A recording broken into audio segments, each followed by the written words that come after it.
Hello friends, welcome to smile talk paramedical channel. Friends, KCT verification slip 2024 download ಲಿಂಕ್ನ ಒಂದು ಅಪ್ಡೇಟ್ಗಳ ಬಗ್ಗೆ ಮಾಹಿತಿಯನ್ನು ನೀಡಲಿದ್ದೇನೆ. ಸೊ ನಾನು ಒಂದು ಆರ್ಟಿಕಲ್ ವೆಬ್ಸೈಟಲ್ಲಿ ಓದ್ತಾ ಇದ್ದೆ. ಸೊ ಇಲ್ಲಿ ವೆಬ್ಸೈಟಲ್ಲಿ ಒಂದು ಇಂಟ್ರೆಸ್ಟಿಂಗ್ ಆದಂಥ ಒಂದು ಅಪ್ಡೇಟನ್ನು ಕೊಟ್ಟಿದ್ದಾರೆ, ಆರ್ಟಿಕಲನ್ನು ಕೊಟ್ಟಿದ್ದಾರೆ.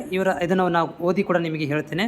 ಸೊ ಈಗಾಗಲೇ ಏನು ಒಂದು ಆಫ್ಲೈನ್ ಡಾಕ್ಯುಮೆಂಟ್ ವೆರಿಫಿಕೇಷನ್ ನಡೆದಿತ್ತು, ಕ್ಲೂಸನ್ನು ಹೊರತುಪಡಿಸಿ ಕ್ಲೂಸ್ದವ್ರನ್ನ ಬಿಟ್ಟು ಏನು ಡಾಕ್ಯುಮೆಂಟ್ ವೆರಿಫಿಕೇಷನ್ ಆಗಿತ್ತು, ಸೊ ಅಂಥ ವಿದ್ಯಾರ್ಥಿಗಳಿಗೆ ಈಗಾಗಲೇ ಒಂದು ವೆರಿಫಿಕೇಷನ್ ಸ್ಲಿಪ್ಪನ್ನು ಇಶ್ಯೂ ಮಾಡಲಾಗಿದೆ.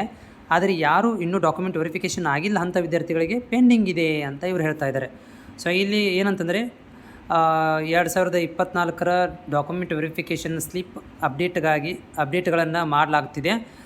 ಆಫ್ಲೈನ್ ವೆರಿಫಿಕೇಷನ್ ಆಗಿರುವಂಥವ್ರುಗಳಿಗೆ ಅಟೆಂಡ್ ಆಗಿರುವಂಥ ವಿದ್ಯಾರ್ಥಿಗಳಿಗೆ ಈಗಾಗಲೇ ಡಾಕ್ಯುಮೆಂಟ್ ವೆರಿಫಿಕೇಷನ್ ಆಗಿದೆ ಮತ್ತು ಡಾಕ್ಯುಮೆಂಟ್ ವೆರಿಫಿಕೇಷನ್ ಸ್ಲಿಪ್ಪನ್ನು ಕೂಡ ಇಶ್ಯೂ ಮಾಡಲಾಗಿದೆ ಅಂತ ಹೇಳ್ತಾ ಇದ್ದೀರಿ. ಇಲ್ಲಿ ನೋಡ್ಬೋದು, ಇಲ್ಲಿ ಬರೆದಿರುವಂಥದ್ದು the offline document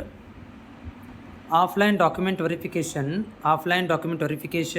under the clue code BCDILJKLM and NZ.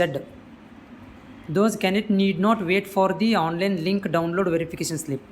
ಅವರುಗಳಿಗೆ ಅವ್ರು ಹೇಳ್ತಿರೋದು ಏನಂತಂದರೆ no need to wait for the online link download verification slip. ಅವರುಗಳಿಗೆ ಡಾಕ್ಯುಮೆಂಟ್ ವೆರಿಫಿಕೇಷನ್ ಸ್ಲಿಪ್ ವೆರಿಫಿಕೇಷನ್ ಸ್ಲಿಪ್ಗೆ ಕಾಯುವಂಥ ಅವಶ್ಯಕತೆ ಇಲ್ಲ. ಅವರುಗಳಿಗೆ ಡಾಕ್ಯುಮೆಂಟ್ ವೆರಿಫಿಕೇಷನ್ ಸ್ಲಿಪ್ಪನ್ನು ಆಲ್ರೆಡಿ ಇಶ್ಯೂ ಮಾಡಲಾಗಿದೆ ಅಂತ ಹೇಳ್ತಾ ಇದ್ದಾರೆ. The online KCT verification slip 24 will only B issued to the candidate who fall under the EGH and O clause code. The candidate need to keep their CET application already download 24 verification slips.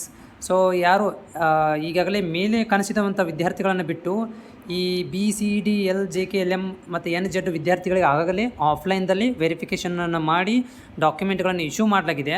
But ಯಾರೆಲ್ಲ ಇನ್ನೂ online ಮುಖಾಂತರ ಮಾಡಲಾಗ್ತಿದೆ ಅಂಥವ್ರುಗಳು wait ಮಾಡಬೇಕು. ಅವರುಗಳ ಒಂದು document ವೆರಿಫಿಕೇಷನನ್ನು ಬೇಗ ಮುಗಿದ ತಕ್ಷಣವೇ ಏನು ಮಾಡ್ತಾರೆ ಅಂತಂದರೆ ವೆರಿಫಿಕೇಷನ್ ಸ್ಲಿಪ್ಪನ್ನು ಕೊಡ್ತಾರೆ ಅಂತ ಹೇಳ್ತಾ ಇದ್ದಾರೆ. ಸೊ ಯಾವಾಗ ಆಗ್ಬೋದು ಅಂತಂದರೆ ಅದು ಮೇ ಬಿ ಇವ್ರು ಹೇಳೋದ್ರ ಪ್ರಕಾರ ಸೊ ಬರುವಂತಹ ವಾರಗಳಲ್ಲಿ ಈಗೇನು ಡಾಕ್ಯುಮೆಂಟ್ ಮತ್ತು ತಿದ್ದುಪಡಿ ಮಾಡ್ಕೊಳಕ್ಕೆ ಕೊಟ್ಟಿದ್ದಾರೆ, ಚೇಂಜಸನ್ನು ಮಾಡ್ಕೊಳಕ್ಕೆ ಕೊಟ್ಟಿದ್ದಾರೆ. ಅಂಥ ವಿದ್ಯಾರ್ಥಿಗಳ ಒಂದು ಡಾಕ್ಯುಮೆಂಟ್ ವೆರಿಫಿಕೇಷನ್ ಮುಗಿದ ಮೇಲೆ ಈ ಒಂದು ಪ್ರೊಸೆಸನ್ನು ಸ್ಟಾರ್ಟ್ ಮಾಡ್ತಾರೆ. ಡಾಕ್ಯುಮೆಂಟ್ ಪ್ರೊಸೆಸನ್ನು ಮುಗಿದ ಮೇಲೇ ಎಲ್ಲವನ್ನು ಲಿಂಕ್ಗಳನ್ನು ಕೊಡ್ತಾರೆ ಅಂತ ಇವರು ಅಕ್ಸೆಪ್ಟೆಡ್ ಡೇಟ್ಗಳನ್ನು ಕೂಡ ಇವರು ಕೊಟ್ಟಿದ್ದಾರೆ. ಕಾದು ನೋಡಬೇಕಷ್ಟೇ.